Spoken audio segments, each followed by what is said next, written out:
Manchester United's attack has flipped the script, and the Premier League is struggling to keep up. Bryan Mbeumo finds space through the middle. That's ruthless finishing. Matheus Cunha involved again. Cunha with the chance, and Cunha buries it. Patrick Dorgu drives forward, takes it in stride. Left foot, unbelievable strike. Dorgu pops up once more. Add him to names like Benjamin Sesko and Amad Diallo, and suddenly it feels like Michael Carrick's Manchester United are operating on a different level. This wasn't a long-term rebuild. It took just weeks to lay the foundations, and now it's accelerating fast. The Premier League should be worried about this United attack. But because it's unfamiliar. And how do you defend against something you haven't faced before? At the time of recording, Michael Carrick has taken charge of 3 games, and won all 3. A 2-0 win over Manchester City. A dramatic 3-2 victory against Arsenal. And another 3-2 success versus Fulham. Each win came in a different way. But if there's one consistent theme so far, it's the massive upgrade in United's attacking play. And if one player represents that transformation better than anyone, it's their Cameroonian star, Bryan Mbeumo. Even under Ruben Amorim, Mbeumo was one of United's brighter performers. But under Michael Carrick, he's gone up another level. So what changed? Under Amorim, Mbeumo never truly had a defined role. Yes, he performed, but he was shuffled around, used across multiple attacking positions rather than being trusted in one specific role. Amorim never really committed to Mbeumo as a central option. Carrick arrived and flipped that completely. Against City, Carrick deployed Mbeumo centrally in the number 9 role. But unlike Benjamin Sesko, Mbeumo wasn't there purely as a physical presence. Carrick knew United would thrive in transition. Counterattacks were key, and Mbeumo's pace made him to track. The same pattern continued against Arsenal. Once again, Mbeumo started through the middle. Once again he delivered. He reacted quickest to a loose ball from Martin Zubimendi and punished Arsenal immediately. His movement kept Arsenal's back line under pressure throughout. Then came Fulham, a different challenge entirely. A low block. Limited space. The big question was whether Mbeumo could still influence the game. Carrick had the answer. Instead of relying on space, Mbeumo was encouraged to use his technical quality.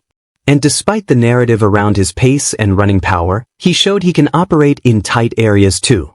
Once again, it came down to having a manager who understands his attacking profiles. Carrick himself explained it. Mbeumo was given freedom in a partnership with Bruno, drifting between spaces, offering variety. Sesko, meanwhile, plays on the last line, attacking depth and running beyond defenders. Different strengths, different roles, both effective. And just like Mbeumo, there's another player who perfectly captures what this new United attack is about. The Brazilian entertainer Old Trafford can't stop watching, Matheus Cunha. Before diving deeper into Cunha's impact, a quick reminder, hit the hype button below to help this video reach more fans. It really helps. Ask Cunha what's changed under Carrick, and his answer is simple, everything is about winning. Carrick knows the club. He understands the pressure, the expectations, and what Manchester United fans demand. That belief has spread through the squad.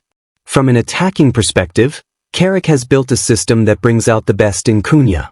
And if it wasn't obvious already, Cunha has a rare quality, the ability to create something out of nothing.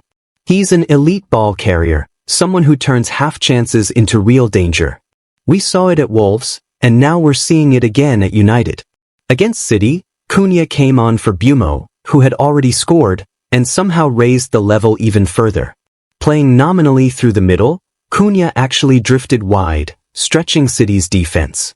From nothing, he created the chance for Patrick Dorgu, who finished to make it 2. Against Arsenal, the story repeated itself. Cunha entered late, and with Arsenal pushing for a winner, he delivered the ultimate sucker punch. A curling strike past Raya, deep into stoppage time. 2 games. 2 decisive contributions. So when Dorgu was ruled out after injury, Carrick trusted Cunha with a start against Fulham. And it turned out to be his best performance yet. 33 touches. 20 passes attempted, 16 completed.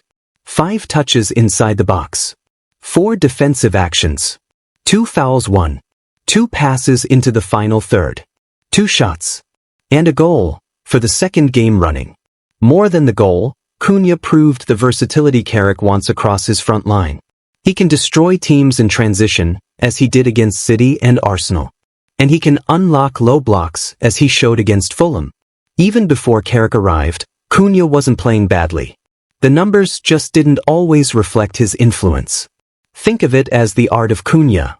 Moments of magic that stats struggle to capture. His understanding of space alongside Bumo has reshaped United's attack. But if there's one player Carrick knows everything flows through, it's the captain, Bruno Fernandes. It sounds crazy, but in just 3 games under Carrick, Bruno may be enjoying his best spell in a United shirt. The reason? Freedom. He's no longer boxed into a rigid 2-man system like under Amorim. Carrick understands Bruno, from his playing days and now as a coach. The solution was simple: build a midfield that frees him. By pairing Kobbie Mainoo with Casemiro, Carrick unlocked Bruno in the number 10 role.